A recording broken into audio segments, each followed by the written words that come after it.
The same, a couple of oars, and the boat itself. Wow, pretty neat, right?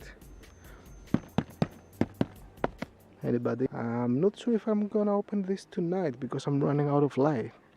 So I decided to unbox it on the following morning.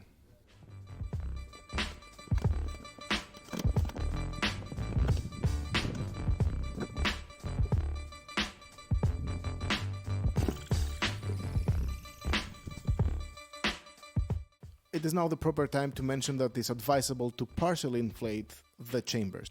So you partially inflate the first one, then the second one, then the third one, and then you go back to the first one in rotation, etc., etc.